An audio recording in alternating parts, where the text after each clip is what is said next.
Some of us, have walked what I would call a crooked mile in order to get where we are up to this point in life. Do you have any idea what I mean? We have a past. We have a story. We are perhaps not who or what those closest to us all those years ago would have ever imagined us becoming. And it turns out that God seems to find a certain kind of joy and satisfaction in these journeys of life and faith that aren't exactly on the straight and narrow. Our scriptures are chock full of unusual suspects for being God's chosen agents of grace. Now, that is not to say that God does not also have a certain kind of joy and satisfaction in the lives of those who exhibit all kinds of righteousness, good choices, and faithfulness, because surely all of the moral lessons of the Bible mean something, right?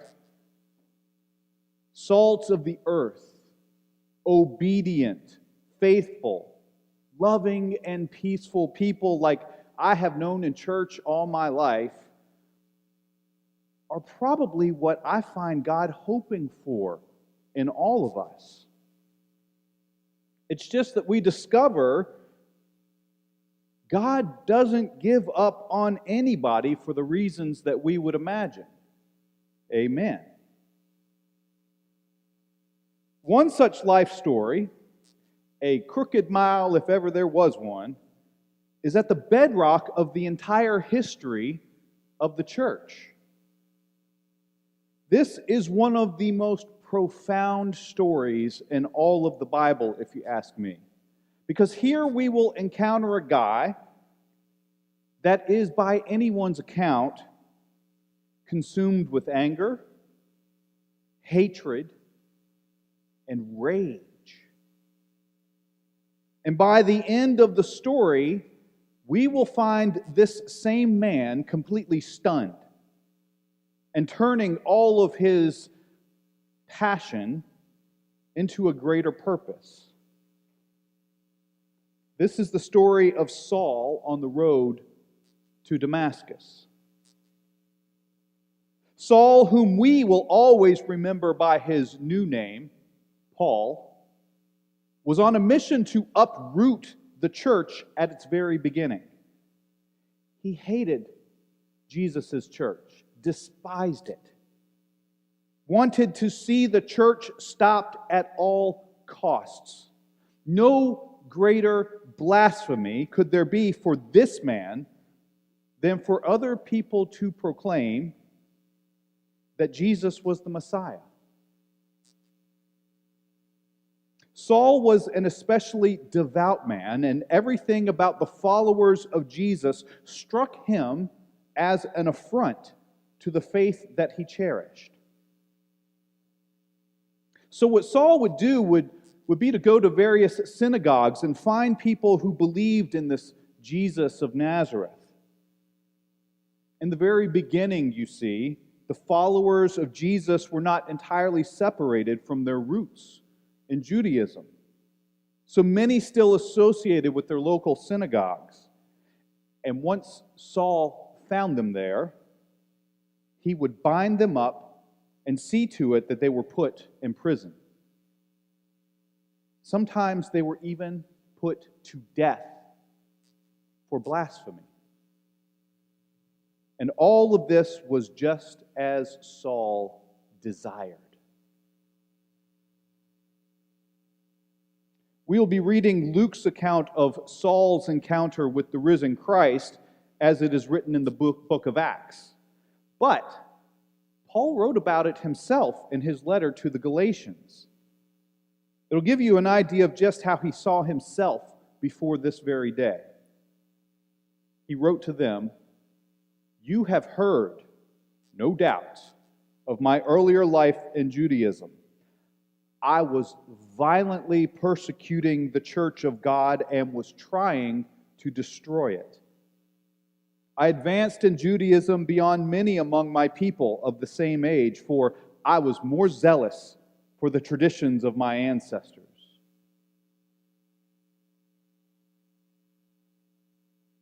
Now, when we read the story about him in Acts, Luke has already introduced us to this man, Saul. An especially important leader in the early church, his name was Stephen. Stephen was being stoned to death for his faith in Jesus. And Saul was kind of standing over the whole ugly scene, giving his approval. And then it happened. Meanwhile, Saul, still breathing threats and murder against the disciples of the Lord, went to the high priest and asked him for letters to the synagogues at Damascus, so that if he found any who belonged to the way, men or women, he might bring them bound to Jerusalem. Now, as he was going along and approaching Damascus, suddenly a light from heaven flashed around him. He fell to the ground and heard a voice saying to him, "Saul, Saul, why do you persecute me?" He asked, "Who are you, Lord?" The reply came, "I am Jesus, whom you are persecuting. But get up and enter the city, and you will be told what you are to do."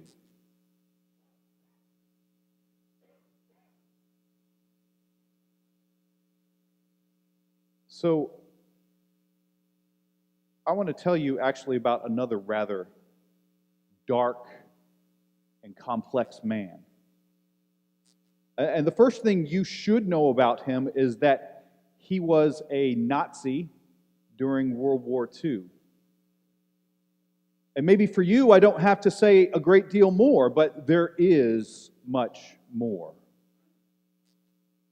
Not only did this man choose to join the Nazi party, but he was very involved in the sort of espionage for Germany that was necessary for them to overrun the country of Poland and extend their murderous atrocities to unimaginable lengths. Great guy, huh? Well, I've told you that he was a Nazi, and that is a fact. But the truth seems to be that this man was probably only looking out for himself, because many people would become Nazis in those days because it was the safe thing to do. It was even profitable for some. And this guy that I'm talking about was really probably more selfish than murderous and racist. He had a whole list of demons dancing around his soul all the time. And here's how some people have described him. He was, quote, a cynical, greedy exploiter of slave labor, working during the Second World War, a black marketer, gambler, eternally on the lookout for profit, alcoholic playboy, and shameless womanizer of the worst sort. Maybe you know the type. He was one of those men whose marriage was never enough, whose job was never enough, whose bank account was never full enough, whose appetite for pleasure was never satisfied. I mean, throw in the bit about being a Nazi just for good measure. No one would ever confuse this man for a saint. Here's the thing, and I don't want anyone to miss this. You know this man. You know his name. You see his name often when you step onto an escalator. It's right there under your feet. The Schindler Company. Yes, I am talking about Oskar Schindler. The same man that you know from Schindler's List. And you know him because he managed to rescue somewhere close to 1,200 Jewish men, women, and children from certain death in the Nazi concentration camps. You know him because those who survived honor him as one of the few righteous Gentiles who risked their own lives to save others during the Holocaust. And he pulled this off over several years by setting up factories that needed cheap labor. The Nazis gave him some room to operate because, after all, everyone was profiting. One of the factories even made notoriously bad munitions for the German army. Under the ruse of using Jewish slave labor to greatly reduce costs, Schindler was able to keep so many alive. There were times when he was close to having it all discovered and come to an end, but he was known to distract SS agents by giving them hefty bribes and generous portions of alcohol. You know, things he was actually very familiar with and fond of. He was known as a scoundrel. But that's a strange thing. Schindler, for all the good that he accomplished in that dark, evil time, he was a scoundrel. He was crooked and corrupt and greedy, just full of flaws. And if he was not those things, he never would have gotten away with it. Who better to cheat the Nazi death machine than Oskar Schindler, the scoundrel? So what we see is that Oskar Schindler took all of that darkness in his soul, all of that ill-gotten experience of the world, all of his lying, cheating, and gambling, and saw that he could actually make something of it at the right moment in time. That he could face himself with full honesty for who he had been and realize what a strange and tremendous gift he could make of it to the world. It's weird, but who better than this guy to do what he did?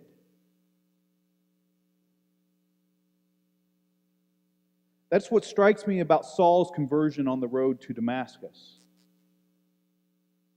Here you have this man who's really a bad guy.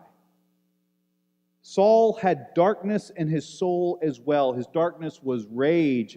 His darkness was hatred. His darkness was self-righteousness. Saul was one of those people that was just driven with a misguided passion. The kind of passion you almost have to admire in an odd way, because he was relentless. He had all kinds of energy, never seemed to be expended fully. He knew exactly what he believed, and he was willing to act on it. And so Saul was to be feared. Make no mistake about that, but Paul had a fire inside of him that most of us only dream of. So I have this picture in my mind of Saul with his arms crossed over the dying body of Stephen, the early disciple, as he was stoned to death. A scowl on Saul's face. People are hurling stones at Stephen because he got the audacity to proclaim that Jesus of Nazareth is the Messiah. Saul's watching. He likes what he sees. It only gives him an appetite for more. And that's the kind of guy that Saul was. One of Jesus' other disciples had this to say about Saul. I've heard about this man, Lord. I've heard all about the evils he's done. This is a bad guy. And he's out to put us all in jail or even kill us.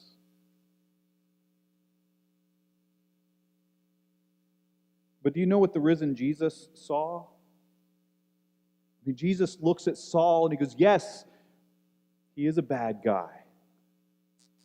He is a bad guy and he's really headed down the wrong path, but just look at all of his passion. All of that energy, all of that emotion that he's got within him. Boy, I'll tell you what, it would be pretty nice to have one like that on our side. So Jesus doesn't just see Paul as the persecutor of the church. Jesus saw the potential of a resurrected soul.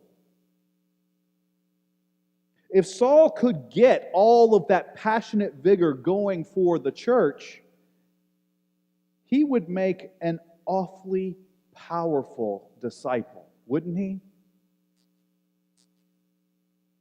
Actually, what Jesus said is that Saul, quote, is an instrument whom I have chosen to bring my name before Gentiles and kings and before the people of Israel. Think about that. Jesus sees the resurrected Saul before it ever happens. The potential, what it could be used for, how that could be turned into ministry. Who better than Saul of Tarsus to actually go to the ends of the earth? Who has more energy than this one? Who has more passion? Who has more drive? I mean, if you can get that resurrected into the right direction, you've really got something, don't you? Which is just what Jesus did right there on the road to Damascus. Jesus got old Saul to start singing a different tune.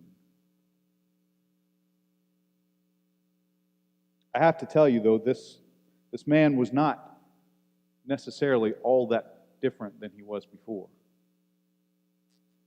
You might say that he was not such a bad guy anymore, but he was not all that different.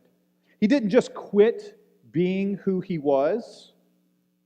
He didn't just completely change. What happened was it was pointed in a new direction. Flip and read through some of his letters. You'll see what I mean. Paul, still red hot with passion. It's just that he could take all of who he was, all that he had been, all that he had done right and wrong, and begin to use it to actually minister to the brokenness of the world. Do not miss that. Don't miss that, because I know that most of us think that we have to make this neat and clean break with our past in order to be any good to the world. We are carrying around these incredible burdens of guilt for the things that we've done and the people that we have been. We're carrying around this tremendous grief for the losses that we have endured. And we've got some pretty low opinions of ourselves for all of the ways that people have torn us down in our lives. And we think that we have got to put it all behind us and become something completely different and new. Oh, no, you don't. That is not what Jesus has called us to do. That is not the idea that Jesus had when he found us. He saw us exactly for who we were and knew that He could resurrect it all for ministry, to get it pointed in a new direction. And all of that stuff we're carrying around might actually be of value to the world around us. It's like a young woman I asked several years ago to do something quite simple in a worship service. I asked her to lead the congregation in a responsive reading at the beginning of a service and then lead the Lord's Prayer. Simple stuff. She was horrified.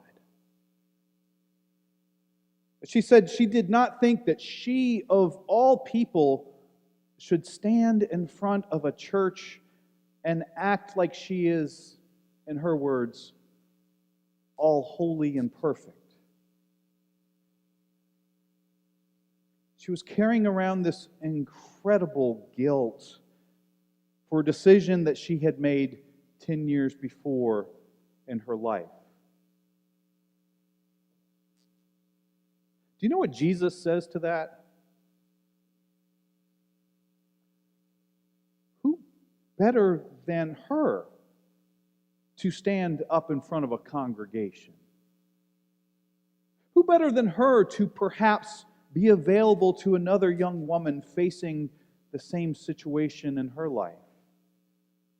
I mean, do we get it?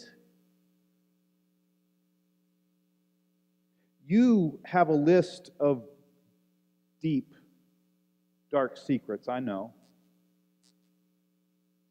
Who better than you to minister to another soul that lives in shame and fear for being discovered? You've wrestled with a bottle and lost more times than you've won. Well, then who better than you to walk in with another soul that is losing their life to addiction? Well, your heart is so broken from the loss of someone dear in your life, you can hardly function on some days. Who better than you to tell someone else, you know exactly what they're going through? I don't know what all you've got that you think isn't any good to the world around you, that it isn't supposed to be there, but I am telling you, it is there, and Jesus sees it for what it can be resurrected into. Your past, however colorful, however troubled, however messed up you think it is resurrected into a gift. I mean, Jesus looks at us and He says, now there's an instrument I can use. Who better than you to go for me, Jesus says. Who better than you?